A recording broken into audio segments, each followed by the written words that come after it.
Buenas noches, que Dios les bendiga a todos. ¿Cómo están todos esta noche? Espero que Buenas estén bien, noches.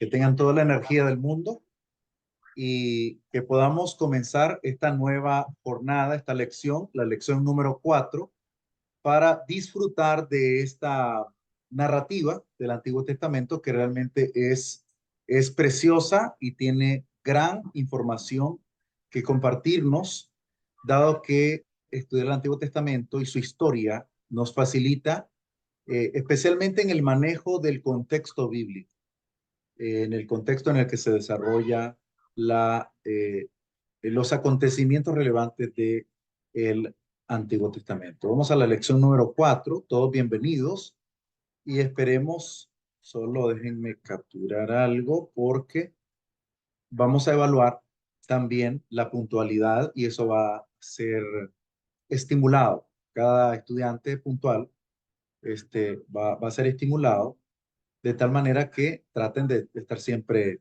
a buena hora, a buen tiempo. Yo les compartí la semana pasada que nuestro interés es precisamente enfocarnos en, en la narrativa del Antiguo Testamento desde una perspectiva histórica, geográfica, con énfasis en la parte geográfica. Por eso, en esta lección, vamos a hacer un vistazo, vamos a echar un vistazo a la geografía del Antiguo Testamento y me interesa que vayamos a algunos acontecimientos, a alguna serie de personajes que nos permiten a nosotros identificar esa línea de tiempo en ese contexto. Por eso, vamos a empezar con la historia primitiva en el periodo antediluviano. En este respecto, tenemos que considerar lo siguiente. Para poder retomar las fuentes, aquí es inciso B. Este es inciso B, nada más como para corregir.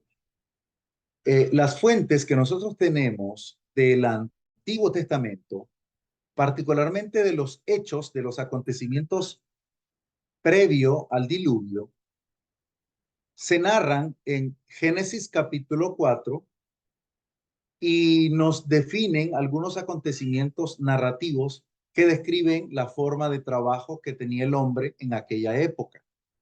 Algunas ocupaciones y oficios relevantes, quizá los más remunerados, eran la ganadería, eran la herrería y la manufactura de instrumentos de viento y de cuerda.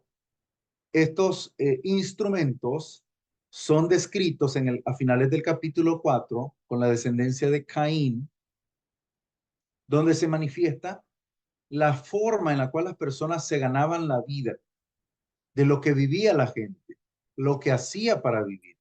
Por eso, este tipo de característica de su oficio, de su vida, de sus diferentes formas de desarrollo, como ellos se presentaban ante la vida, esto aparece narrado en el libro de Génesis. Ustedes lo van a ver con la historia de Tubal-Caín, con la historia de Jubal, con la historia de los descendientes de Sela y de otros personajes que ahí se van describiendo de una forma muy pormenorizada, muy detallada. Pero paralelo a esto, tenemos otra fuente histórica que evidencia algunos hallazgos importantes sobre la forma en la cual la persona se desarrollaba, se ganaba la vida, vivía y sobre todo los hallazgos que nos permite describir a través de la investigación realizada por Sir Leonardo Cooley. Él, entre el año 1929 al 1933, descubrió numerosos restos, hallazgos que le permitió a él, como investigador, identificar en la época previa al diluvio, lo que conocemos como el periodo antediluviano. Inclusive se encontró sellos de marfil, restos de cerámica, a veces cerámicas destruidas, texturizadas, pintadas, y algunas estatuillas que en este caso son objetos muy distintos de los creados posterior al diluvio, porque los hallazgos que se hacen posterior al diluvio son vestigios de arte, pintura, eh, arquitectura, diseño de interiores que son definitivamente distintos de los que se fabricaban previo al diluvio. Por lo tanto, estos dos datos son muy interesantes cuando se estudia el contexto de la región de la media luna que estamos estudiando, en las que circundan los países circunvecinos a el país de Israel. Vamos a continuar. Vamos a tomar en cuenta este aspecto que es fundamental para entender el Antiguo Testamento. Descendientes de Noé. Todos sabemos que los descendientes de Noé son tres de sus hijos con los cuales sobrevivieran el diluvio. Ellos sobreviven el diluvio. Ellos toleran, ellos soportan la tempestad del diluvio y sobreviven a ello sus tres hijos, Sem, Cam y Jafet, los que se van a distribuir en las tierras que nosotros identificamos claramente como Arabia, África y Europa. Sem se va a ubicar en la región de Arabia y va a rozar, va a estar muy cerca de la zona de Asia-Europa. En este caso, la zona norte fue ocupada por Jafet o Jafet. Este hombre, de ahí se derivan los rostros caucásicos, blancos, altos, cabello rizado, nariz puntiaguda. Es muy característico de esta región. Ya en la región Camita, donde van a ser los africanos, toda la región de África, va a tener rasgos diferentes. La piel un poco más oscura, el cabello rizado, el cabello un poquito más pegado hacia la cabeza, eh, rizos, va a tener características con una nariz un poco más plana, más amplia, va a tener rasgos en sus ojos, va a ser menos colorido, es decir, el tono, la pigmentación de su iris ya no será igual, o sea, va a ser de un tono gris más oscuro, va a ser entre negro y café oscuro, sus ojos, y en este caso los semitas van a ser un poco más, va a ser como una especie de combinación, van a ser de tez un poco más amarillenta, van a ser personas que van a ocuparse de los trabajos de la agricultura, van a ocuparse de los negocios, van a ser hombres no muy altos, van a ser hombres y mujeres con rasgos muy particulares, tanto en su nariz, un poco más curveada su nariz, van a tener una piel no tan clara, van a tener también un cabello usualmente liso, usualmente, no siempre, pero van a haber ciertos rasgos entre estas familias de los jafecitas que van a tener esas características caucásicas. Los semitas van a tener su característica física y obviamente en la región de África, los camitas van a tener su propia identidad.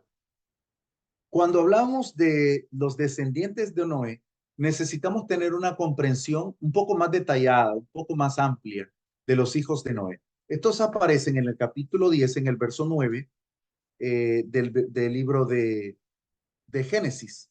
Desde el libro de Génesis, si ustedes alguna vez han leído el libro de Ezequiel, por ejemplo, y han leído la historia de Magog, van a saber o van a identificar que esos son nombres que suelen ser un poco confusos, particularmente porque se describen los lugares y los nombres de las personas que van a tener el nombre de las ciudades. Esto aparece desde el capítulo 10, versículo 1, cuando dice que estas son las generaciones de los hijos de Noé, Sem, Cam y Jafet, a quienes les nacieron después del diluvio, los hijos de Jafet, Gomer, Magog, Madai, Javán, Tubal, Mesec y Tiras. ¿Dónde se van a ubicar estos hijos de Jafet? Magog, Gomer, Madai, Javán van a estar ubicados desde el Mar Negro hasta el Mar Caspio. Ellos van a estar ubicados en los diferentes puntos. Y por muy increíble que parezca, esta región que ya está está rozando la región, de esta zona hacia arriba es lo que nosotros conocemos como eh, la región indoeuropea. Prácticamente ya vamos a estar ubicados muy hacia el norte, a lo que conocemos como Rusia en la actualidad. Por eso es que cuando se habla de Magog, es muy sorprendente que la narrativa bíblica nos lleve hasta las regiones de lo que conocemos actualmente como Rusia. Luego tenemos las ciudades de Madai, Tubal, Mesec, Tiras, que van a estar en la franja norte de la región de Asiria. Van a estar en toda esta franja ubicados. Luego tenemos a los hijos de, bueno, aquí van a salir los hijos de los hijos, o sea, los hijos de los hijos. Aquí van a tener la ubicación, aquí vamos a tener a Jafet, vamos a tener a Sem y vamos a tener a Cam. Este mapa, si ustedes le pueden tomar captura para hacer un análisis de este mapa, sería interesante, dado que nos interesa conocer un poco acerca de los mares. Los mares, acá están parte de los mares que tenemos en la zona oriental, y un estudiante del Antiguo Testamento que no conozca dónde queda el mar Mediterráneo no va a lograr entender entonces luego los viajes del apóstol Pablo cuando estudien el libro de Hechos. Por lo tanto, es importante ubicar siempre, siempre Canaán al centro, para hacer fácil la interpretación, Canaán al centro, hacia el norte el Mar Negro, hacia el occidente el Mar Mediterráneo, hacia el oriente estará Mesopotamia, donde están el río Tigris y el río Éufrates, y más hacia el suroriente, el Golfo Pérsico, el nororiente sería en este caso el Mar Caspio, tenemos el Mar Rojo hacia el sur, y acá tienen ustedes Egipto. Entonces, el Mediterráneo siempre va a estar a la izquierda, siempre. El Golfo Pérsico, Persia, Babilonia, siempre estará hacia el norte, hacia el nororiente. Y hacia el norte estará toda la región europea, particularmente el Mar Negro. Por acá ustedes van a identificar el Mar Egeo, por ejemplo. ¿Saben que hay en el Mar Egeo? Una isla pequeña que se llama, esa isla se llama la isla de donde estaba el el anciano Juan, el apóstol, estaba allí en esta isla, una isla pequeña que se narra en Apocalipsis capítulo 1, versículo 9 y versículo 10. Él dice, estaba yo en visión en la isla. Allí precisamente está ubicada en el mar Egeo, más hacia el norte, más hacia el norte. Allí ustedes van a encontrar la zona de Asia Menor. Lo que es Lidia en la antigüedad luego será Asia Menor. Aquí nos narran, nos recuerda la isla de Patmos. Exacto. Entonces, allí tenemos el mar Egeo, mar Mediterráneo, mar Negro, mar Caspio, el Golfo Pérsico, mar Rojo, y aquí estará la región de Canaán, donde se dará todo el contexto de la historia bíblica. La mayoría de los acontecimientos girarán en este sector. La mayoría de los acontecimientos del Antiguo Testamento estarán aquí. no serán más distantes de esta región. Entonces, conocerla, identificarla será muy, pero muy vital. Esta es la genealogía de Noé. Y aunque ustedes digan, esto es muy extraño, muy complejo, muy amplio, esto es algo que los hebreos manejaban muy, pero muy bien. Para ellos este era un hobby.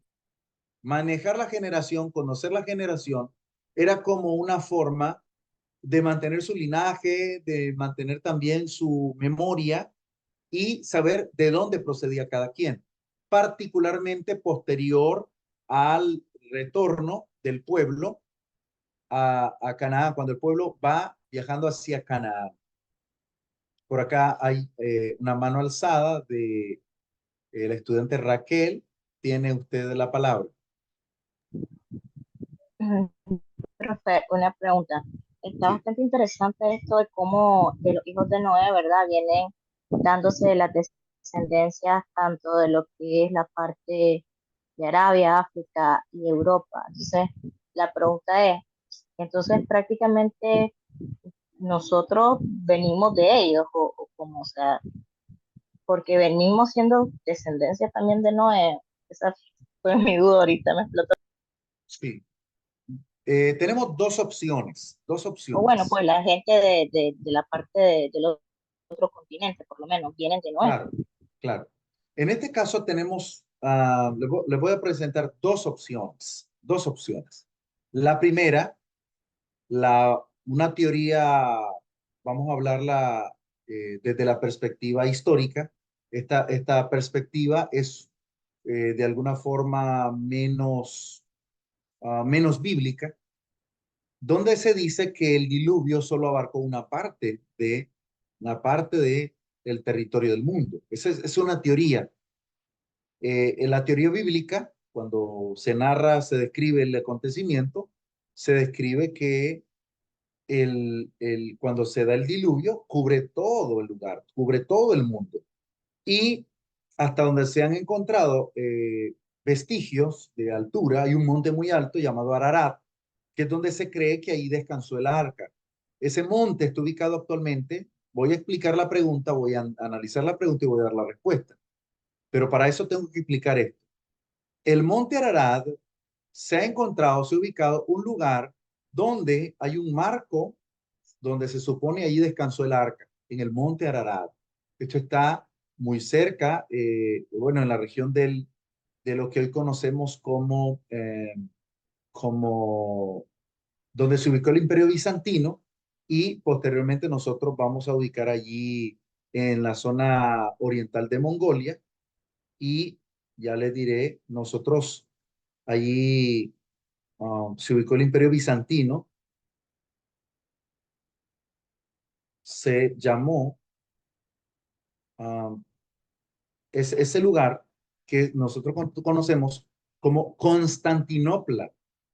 Hoy es la actual Turquía. Desde el punto de vista bíblico, sabiendo pues hechos concretos del diluvio, de alguna forma nosotros somos descendientes de Noé por genealogía antigua, es decir, por descendencia antigua, pero de forma directa, hay una mezcla sociocultural entre europeos, africanos, semitas. Por lo tanto, una de las teorías muy antiguas de la historia universal, es que el nexo que tiene nuestra América, vamos a hablar de nosotros, ¿verdad? Estamos hablando de América Latina. Estoy contextualizando esto porque será más fácil interpretar para una persona que vive en África, para una persona que vive en Arabia, para una persona que vive en Europa. Sabe de dónde viene. Pero el caso de nosotros, la historia nos narra descripciones muy veraces sobre, por ejemplo, el estrecho de Bering. Muy posiblemente las migraciones se daban por ahí en la antigüedad. Por lo tanto, nuestra ascendencia podrá tener ciertos vínculos con estas razas desde la antigüedad. Por lo tanto, siempre vamos a tener nuestra América Latina mestiza, en este caso la mayoría de los países, casi todos de América Latina, que recibieron su influencia de los españoles, de los franceses, de los portugueses, de los árabes, de los, eh, bueno, de culturas hindúes, chinas, tienen cada uno de los países sus influencias de mestizaje, pero su herencia vienen de precisamente Sem, Can y Jafet y su padre Noé. Pero de ahí hay muchas combinaciones. De ahí viene otro tema que es un tema de la vida, por ejemplo, en el tema biológico, está la combinación de la línea sanguínea, del tipo de sangre, cada uno, bueno, un detalle que es muy curioso cuando uno estudia Sem, Can y Jafet, los estudiosos y especialistas en el tema explican que Jafet, Sem y Cam tenían tipo de sangre distinto.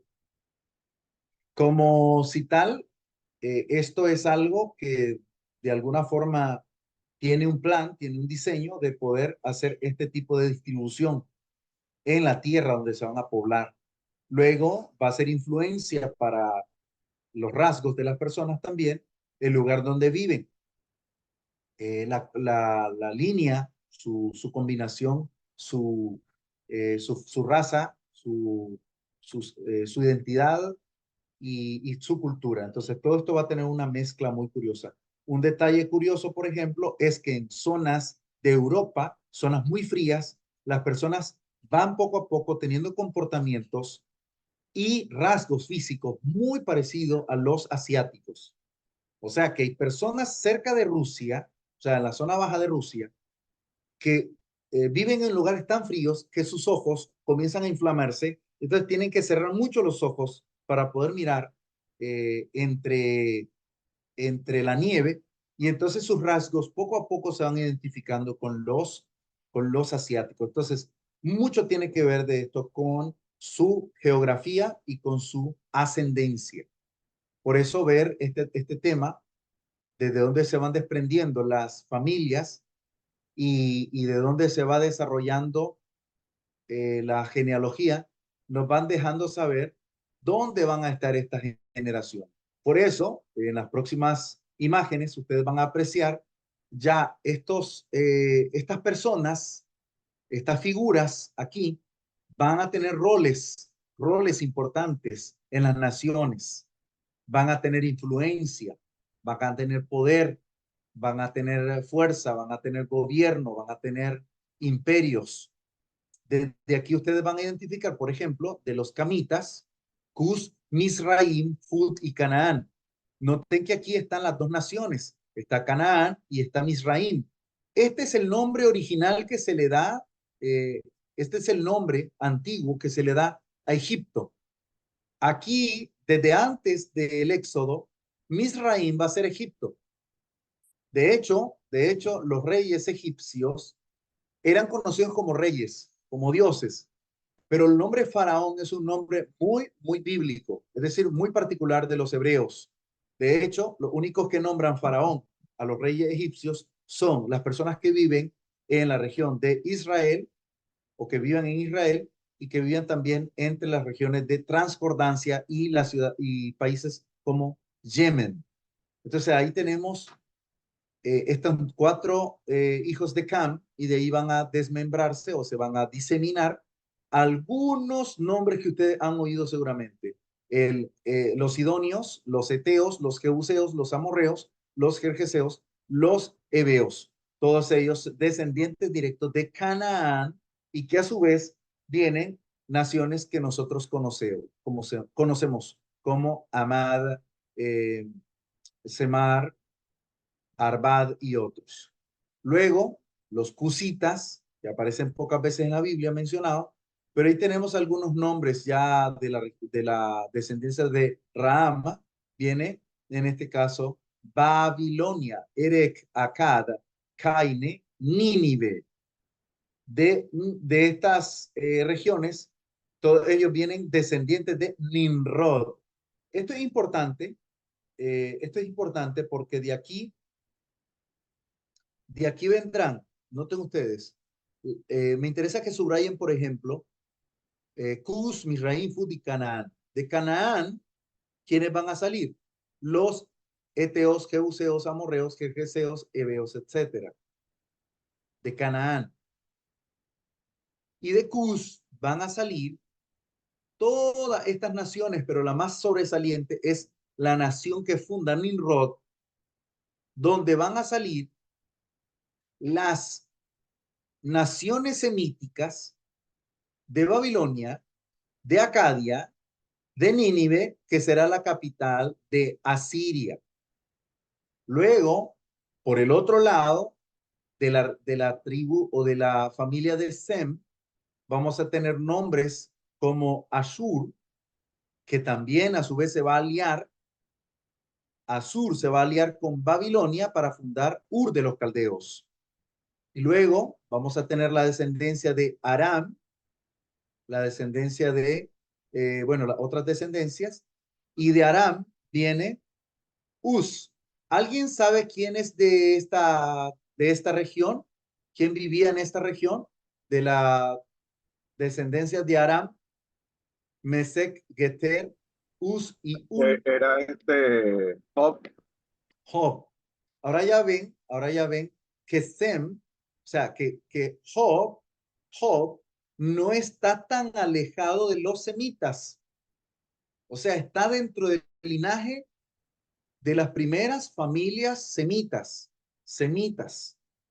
Entonces, allí tenemos de Arfasac, que esto sí es clave, de Arfasac viene la descendencia de Eber.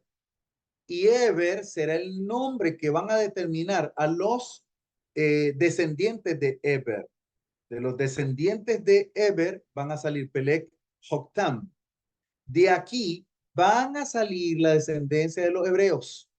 De Eber viene la descendencia de los hebreos. Tómenle una captura y luego lo amplían y pueden hacer diferentes gráficos como ustedes quieran.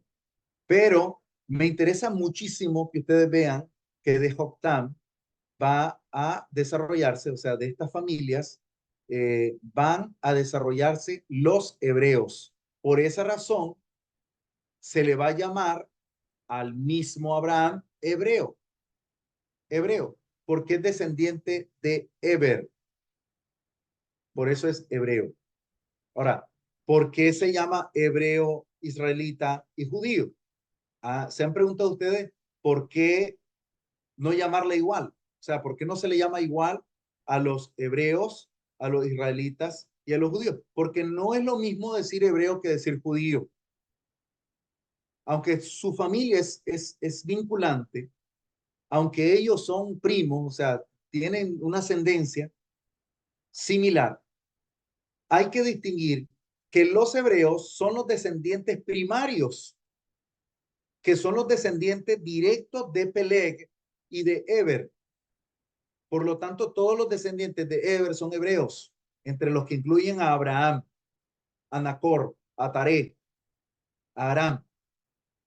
Pero de Israel se define únicamente la descendencia directa de los nietos de Abraham.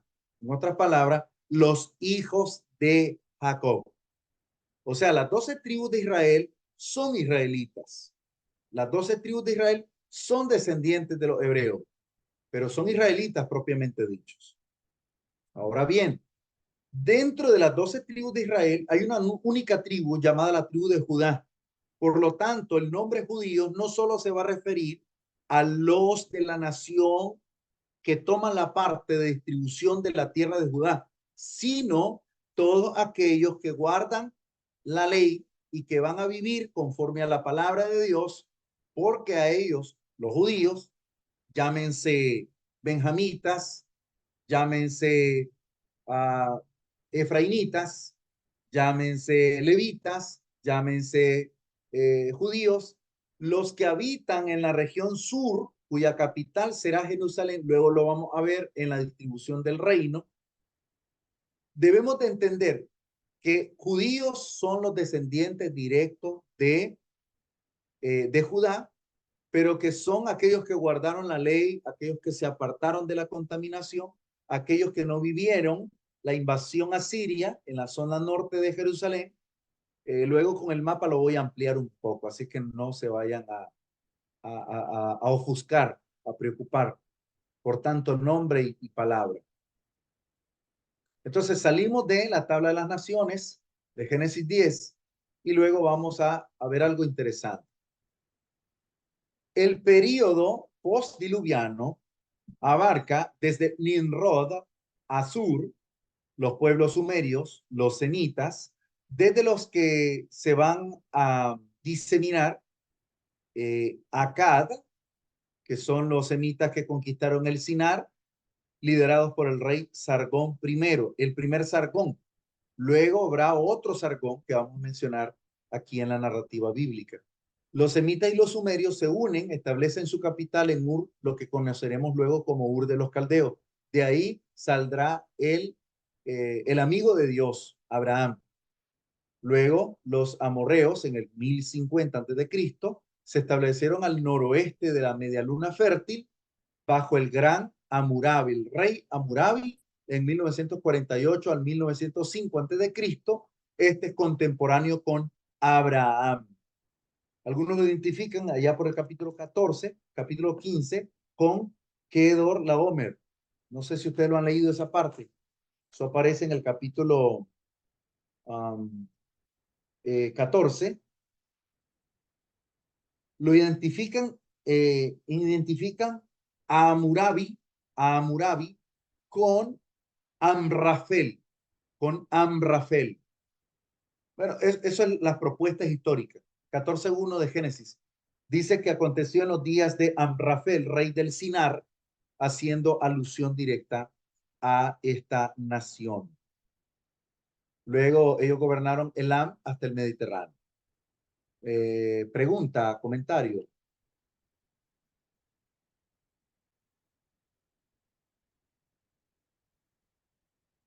Muy bien. Me perdí porque dijo de que de Sur venía Jacob y luego dice De, que de Eber, de Sur, algo así, Sur, en el mapa, aquí está. de Uz venía Jacob, pero ahí no miro como que se alinee para que venga Eber, o no le entiendo el mapita. Ok. De Eber viene. Ok, según la descendencia, capítulo 10, verso 21 del libro de Génesis, esto aparece en Génesis, allá por el capítulo, ya estaríamos en el 10:21.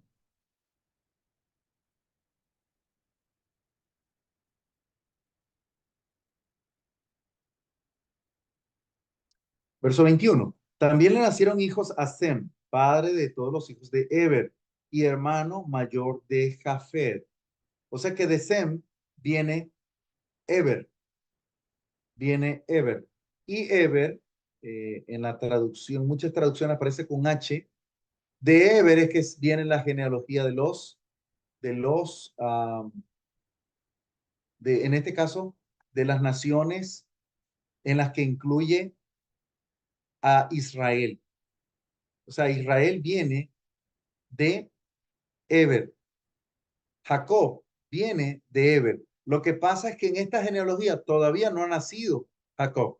Jacob va a ser muy posterior, pero va a ser descendiente de Eber, de Sela, de Arfasac y de Sem. ¿De acuerdo? Va a ser muy posterior. Aquí no aparece Jacob. Ustedes no van a encontrar a Jacob.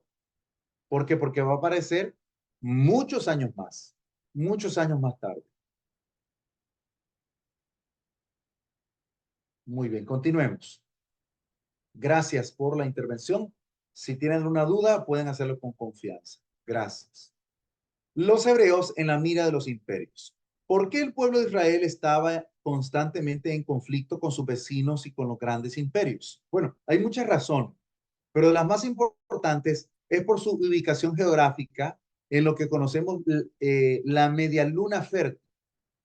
Luego, ahí les voy a dejar una imagen de la media luna fértil, cómo se apreciaba, cómo se valoraba esta región en la cultura antigua. También era un enclave entre los imperios, es decir, que hacia el norte había un imperio, hacia el sur había otro imperio. Entonces era un punto de conflicto, un punto de convergencia. También en un lugar que a pesar de estar en una zona muy desértica, esta era la zona con mayor confluencia de agua. Era un lugar muy preciado, un lugar muy valioso. Por eso allí se asentaron personajes muy importantes y tomaron fuerza con el tiempo. Tal es el caso de Nimrod o Nimrod. Nimrod era un cazador antiguo muy, muy importante. De hecho, es uno de los poderosos, si no el primero, que se narra, que se describe allí en la palabra. Aparece como un gran cazador, como un hombre hábil, como un hombre brillante y es muy, muy astuto. Luego, esta imagen va a ser una imagen un poco más contemporánea de lo que se supone fue la Torre de Babel, lo que se sospechaba de la construcción de la Torre de Babel, pero obviamente, según la historia, este tipo de construcción es un poco más moderna, o sea, es una pintura en sí, pero refleja una narrativa moderna, un poco más contemporánea, con artilugios, con artículos que no son propios de su época. Pero me pareció muy atractiva esta imagen artística de lo que fue la Torre de Babel y cómo se supone se dio el tema de la construcción de una gran torre con el objetivo de acercarse a la presencia de Dios, subir ante la presencia de Dios. Esta es la media luna fértil de las que le hablaba. Y aquí ya tenemos nuevamente los mares, el Mar Negro, el Mar Caspio, el Golfo Pérsico, tenemos el Mar Mediterráneo y algo tenemos aquí. ¿Qué mar tenemos aquí? ¿Qué mar tenemos aquí? Este es el mar de juncos, el mar llamado Jan Suf, que corresponde precisamente al Mar Rojo, a lo que Casiodoro de Reina llamará el Mar Rojo. Esto en rojo es la media luna fértil. ¿Por qué es la media luna fértil? Porque tiene gran cantidad de ríos, una confluencia hídrica poderosa, una confluencia hídrica excepcional. Volvemos a los mapas, volvemos a los nombres, volvemos a los mares, volvemos a la ubicación geográfica. Media, Persia, Babilonia, Siria y Asiria en la zona más alta. Luego aquí tenemos el desierto de Siria. ¿Y dónde quedaría Canaán? Aquí donde dice Palestina. Obviamente el nombre Palestina es un nombre romano. Antes del siglo I, los romanos le dijeron a esa nación Palatia, o sea, Palestina. Era un nombre despectivo, burlesco, en contra de los que vivían en esta región de Jerusalén, pero luego, de hecho, luego esta región de Palestina se va a mantener con ese nombre, pero a raíz de que los judíos retornan, en el 1900, retornan a esta región, entran en conflicto, piden los terrenos que se les restituyan, y cuando regresan en 1948 a esta región, comienzan a absorber el territorio de Israel, y entonces Israel y Palestina serán ya dos naciones diferentes, serán dos pueblos diferentes. Asiria. ¿Por qué es necesario hablar de los imperios del Antiguo Testamento? Porque estos imperios son precisamente los que determinarán la narrativa de los profetas, de los reyes de Israel, de los reyes de Judá, de las naciones, del contexto bíblico del Antiguo Testamento. Asiria es una región conocida que se identifica en la alta Mesopotamia, o sea, en la parte norte de Persia y de Media, y toma su nombre a causa de la ciudad Asur, del mismo nombre que es Asur, su deidad tutelar, o sea, el dios Asur. Su capital también será esta nación. Y allí van a ponerle el nombre de Nínive. Nínive. Es también el nombre del estado y posterior imperio que formó entre el tercer milenio y el primer milenio antes de Cristo. El periodo neoasirio tiene una lista de nombres de reyes que posiblemente ustedes quizá hayan oído hablar o no, no lo sé. Lo que sí les puedo decir es que en la Biblia se van a mencionar muchos de estos nombres, como Tinglat, Salmanasar, Sargón, Sennacherib. Le pongo un ejemplo. Sargón II es el rey que toma el gobierno cuando Salmanasar V destruye Samaria. Es decir, deja a Samaria en desamparo. Entonces, Sargón II, su entrada es precisamente en el contexto de la caída de Samaria. La caída de Samaria es en el año 722. ¿Y quién habla acerca de la caída de Samaria? Precisamente Isaías. Isaías, el profeta, Isaías, hijo de Isaías, es el que profetiza acerca de la destrucción de esta nación y va a mencionar otras naciones, cómo otras naciones van a venir y van a devorar Samaria.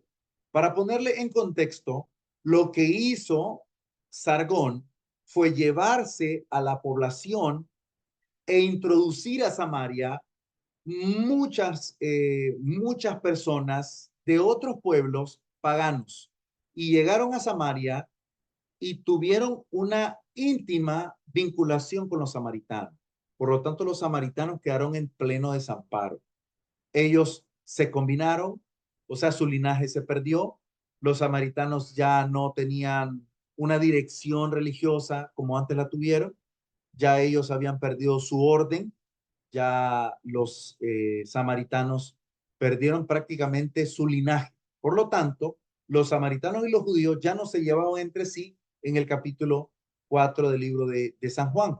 Dice que los judíos y los samaritanos no se llevan entre sí porque los judíos consideraban a los samaritanos perros, los consideraban pecadores, los consideraban desleales a Dios.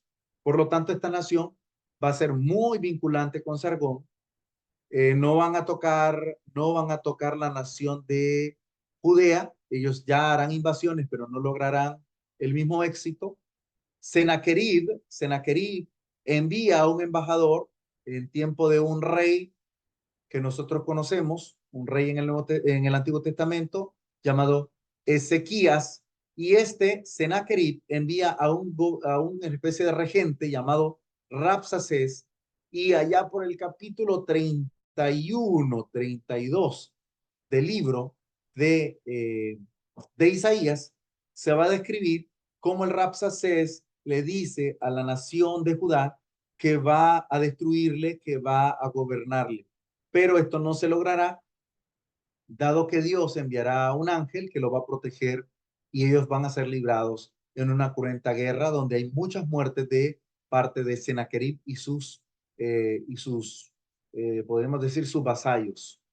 Luego vienen esta lista tan grande de nombres. No es preciso memorizar todos estos nombres, pero al menos cuando ustedes vayan a leer alguna narrativa antigua en relación a los reyes, en relación a los gobernantes, en relación a las personas que vivieron en esta época, por ejemplo, en este sector obedece precisamente a, al gobierno, entre el gobierno de Salomón, el gobierno de David, este periodo, este periodo. Ya estarán en boga los primeros reyes de Israel, los primeros reyes de Judá. Luego, en el 612, Nínive, la capital de Asiria, cayó ante los medas y los babilonios. En este caso, los medos no fueron tan incidentales como los babilonios. Por eso es que Babilonia va a tener el impacto en esta región, en esta zona, y de alguna forma van a caer, va a caer Asiria y va a quedar como gobernante los babilonios, el imperio de Nabuzaradán. Luego vendrá el rey que nosotros conocemos en el contexto de Jeremías, profetiza los 70 años de cautiverio, y luego ya en el tiempo de los reyes Nabucodonosor, Nabonido, Nabopolassar. En ese contexto del 612, 606 a.C., se da la primera invasión hacia Judá y con éxito los utensilios son llevados hasta Babilonia, los utensilios de la casa real, los utensilios del templo, y luego en el 605, 606 antes de Cristo, la primer oleada de migrantes serán llevados cautivos hacia Babilonia. Luego se darán muchos acontecimientos allí. Dentro del palacio de Nabucodonosor estarán Ananías, Azarías, Misael y también estará Daniel. Y fuera, posteriormente, en la invasión del 598 antes de Cristo, va a estar precisamente el profeta Ezequiel. Ezequiel va a estar en el 597 antes de Cristo, en la segunda oleada de la invasión hacia Judea, y Babilonia va a gobernar. Hermano, ¿Quién me invoca? a ver, yo, Raúl, Hermano Raúl. este, yo pues entiendo bien cómo fue la división de los reinos, la caída de la invasión asiria. En el primer exilio se lleva a Israel, después la invasión babilonia, ¿verdad? Que se lleva a los judíos. Pero usted dijo algo, dijo, eh, eh, los asirios eran un pueblo guerrero, se cree que fue el primer imperio, Ujú, ¿verdad? Eran déspotas, y fueron, duró 100 años, algo así, el imperio. Fue votado por los babilonios, que se asocian con los medos persas, ¿verdad? Pero usted dijo de que desaparece Israel prácticamente. ujú. Eh, entonces, eso es lo que se ha llamado las tribus perdidas de Israel y que nunca volvieron entiendo yo, ¿verdad? Que nunca volvieron a unirse. Eh, los judíos tienen un comportamiento un tanto diferente, también porque los babilonios se llevan a su rey y ellos siguen toda la estructura jerárquica judía sigue prevaleciendo. Pero lo de los israelitas es lo que me gustaría estar claro, si realmente ellos se perdieron y entonces hoy en día Israel es un pueblo mixto, es un pueblo perdido, no es un pueblo puro, y esa guerra de Palestina, Israel, que es tan confusa, yo sé que viene desde aquellos tiempos, pero estamos influenciados por muchos medios y los israelitas tienen dinero, ¿verdad? Nueva York es una ciudad, la mitad dicen es Israel. En cuanto a eso, pues me gustaría una aclaración. Ok, perfecto, gracias, hermano. Me interesa mucho que esos detalles lo vayamos ampliando en la medida de nuestra inquietud. Cuando el rey Saúl gobierna Israel, eh, este imperio, este reino que comienza a elevarse, comienza a tener una expansión. Saúl es el primer rey de la nación de Israel, la nación general de Israel, donde están las 12 tribus: Rubén, Simeón, Leví, Judá, Isaacar, Zabulón, José, Benjamín, Dan, Neftalí, Gad y Aser. Son las 12 tribus. Se le determina, a excepción de José, se anula José en la distribución de la tierra, pero se le brinda a Efraín. Se anula a Leví, porque Leví no va a tener territorio, va a ser ayudado por sus hermanos. Se le da en este caso, a Manasés. Y estas tribus, que son las 12, que va a determinarlas Josué en la narrativa del libro de Josué, se va a describir que las naciones hacia el norte van a estar divididas en 10 naciones. Israel va a tener 10 naciones. Sí. Israel va a tener 10 naciones. Y la nación que va a dividirlas va a ser Benjamín. Benjamín va a tener su capital Anatot, de donde procede Jeremías. Hacia el sur van a estar dos naciones juntas, juntas. La nación de Judá, y dentro de Judá va a quedar viviendo en tierra de Judá los levitas dentro del territorio de Judá. Y allí en Judá va a estar el templo, va a estar la capital de Judá, que es Jerusalén. Entonces, cuando Saúl gobierna, cuya capital de Israel era Jerusalén, la Jerusalén que nosotros conocemos hoy es la misma antigua. Entonces, esta Jerusalén luego pasa a ser la capital del imperio de David, o sea, la capital del reinado de David. Sigue siendo la capital del reino. Y vuelve en el reinado, lo toma una vez Salomón, hijo de Betsabé, por una brillante de parte de esa mujer. Toma el reino, Salomón, no siendo el primogénito, y en ese punto geográfico de Jerusalén, queda siempre la capital.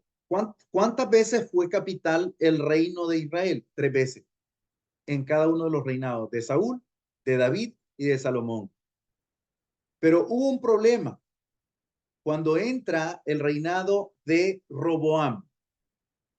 El reinado de Roboam es la parte histórica que divide a causa de que Jeroboam decide por su parte tomar las tribus del norte. Jeroboam decide romper con ese esquema del rey y entonces hay allí unas discrepancias. El reino se divide en 2 mitades y hacia el norte van a quedar 10 tribus y hacia el sur solo van a quedar 2. Hacia el sur solo va a quedar la Judea, o sea, la tribu de Judá, y va a quedar la tribu de Leví. Y hacia el norte van a quedar las 10 tribus.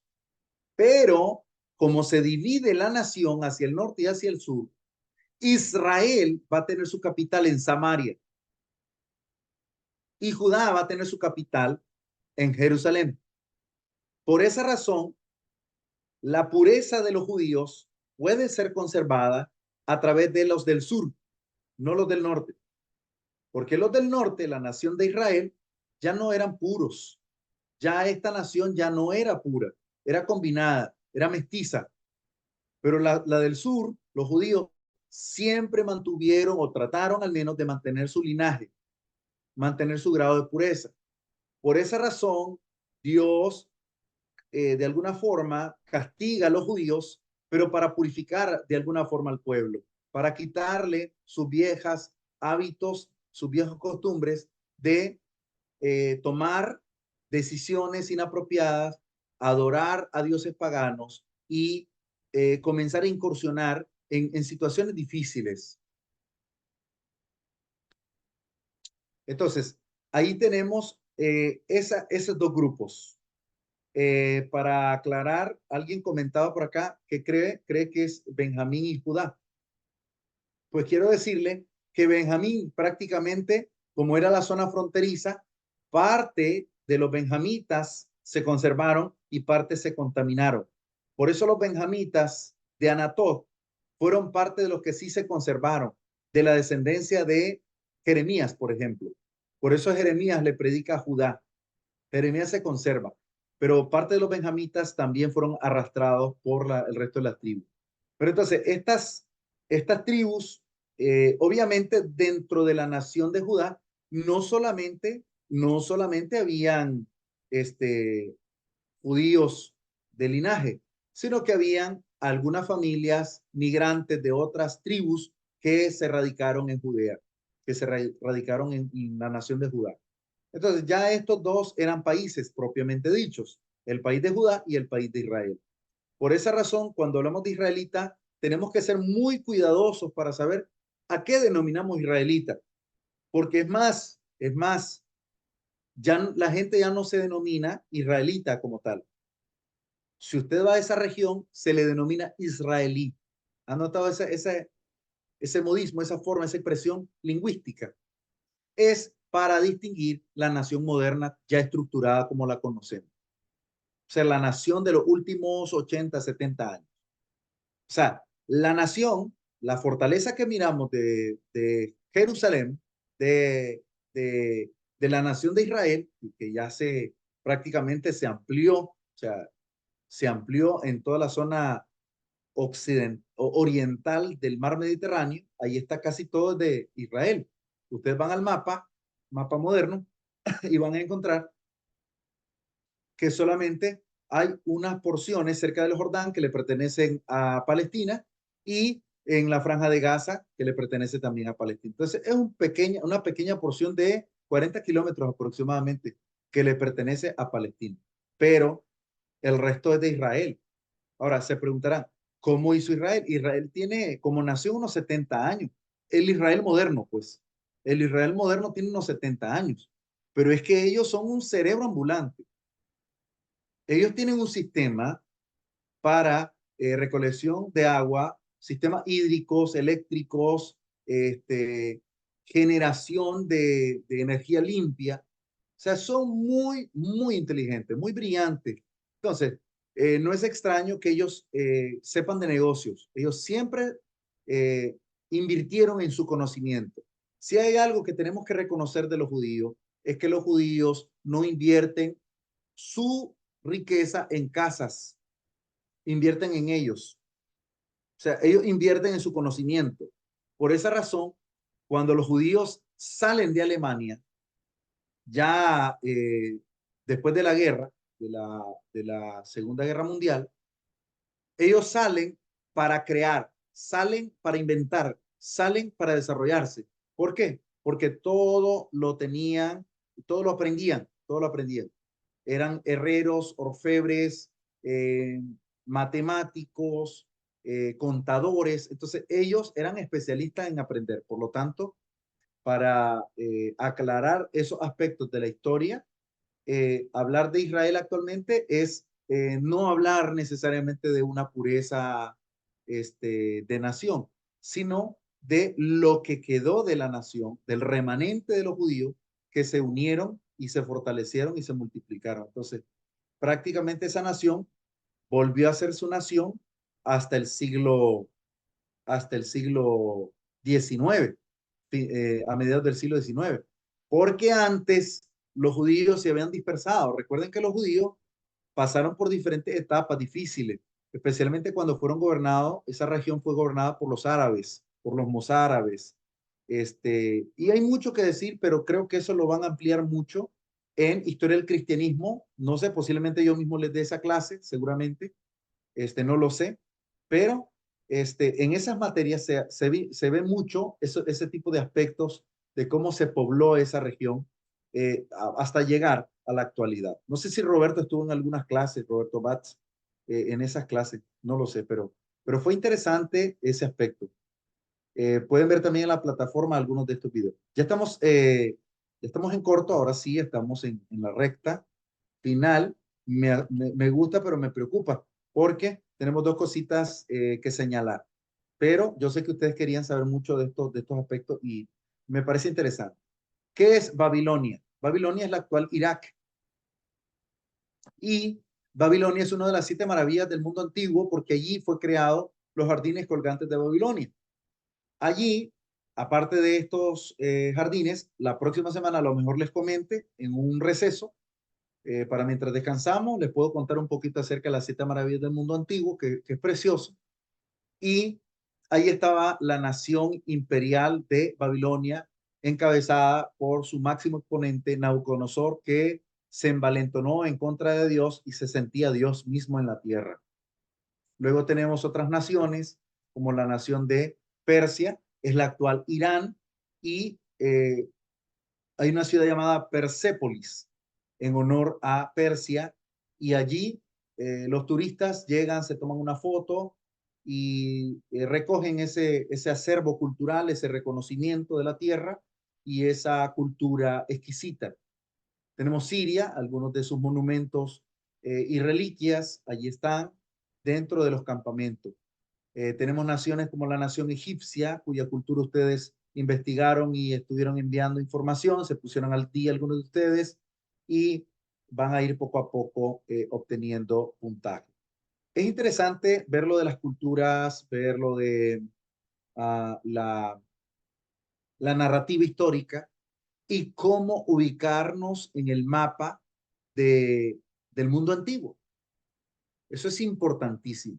Poco a poco ir y desarrollar una investigación sobre dónde estaban ubicadas estas naciones. Entonces, vamos a hacer un juego la próxima semana. No voy a hacer que coman ansia. Solamente les diré que la próxima semana vamos a tener un juego y vamos a tratar de ver algunos aspectos geográficos. Algunos ya los hemos estudiado, algunos ya los hemos estado revisando. Y es importante tener un manejo de este aspecto geográfico, de este aspecto esencial en la sociedad de las regiones circundantes a Canaán. Preguntas y comentarios finales. Por mi parte, yo quedo pendiente de sus preguntas o comentarios. Hermano, yo entiendo que la Biblia habla del reino del sur compuesto por dos tribus, ¿verdad? Judá y los Correcto. benjamín, y que los benjamines eran, de hecho, la más chiquita, la más pequeña tribu, ¿verdad? Ahora me entero de que también está, como eran fronterizos, la explicación que usted dio en relación a eso.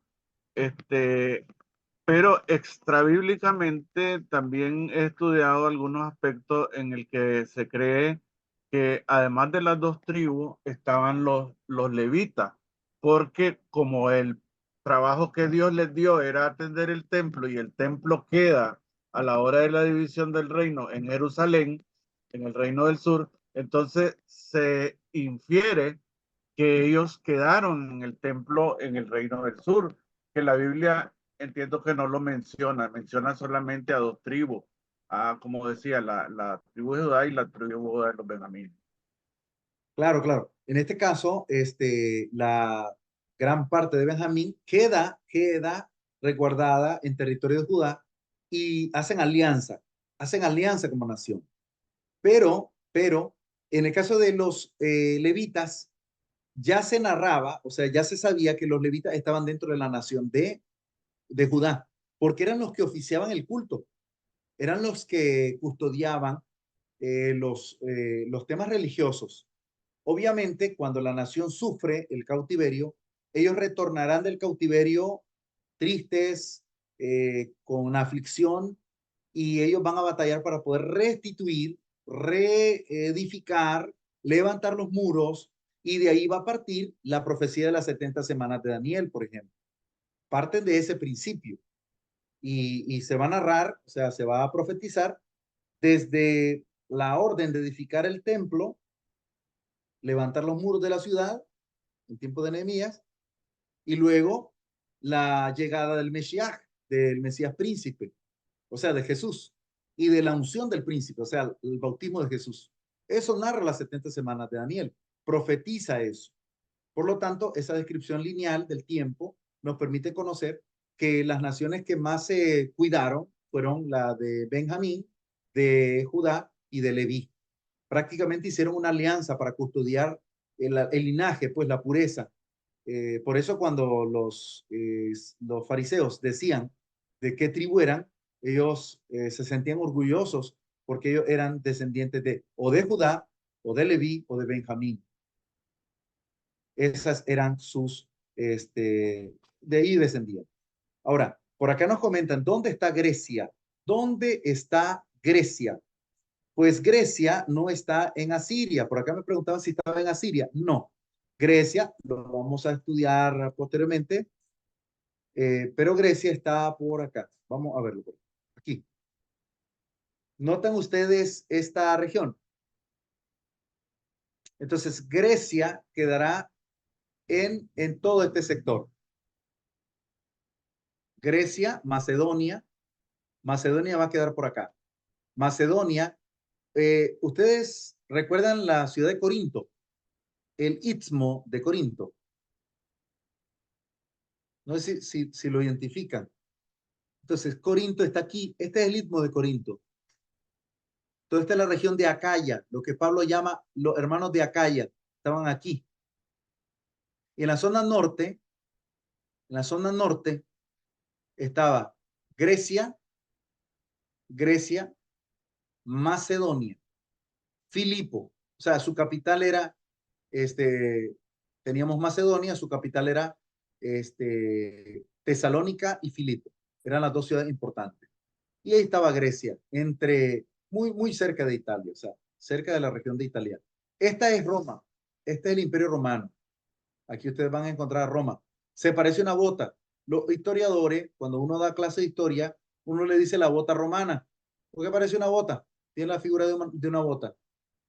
Y aquí está Corinto. Y miren, Asur es la capital de Asiria. Entonces, Asiria está muy lejos de Macedonia, de donde procede el rey Alejandro Magno.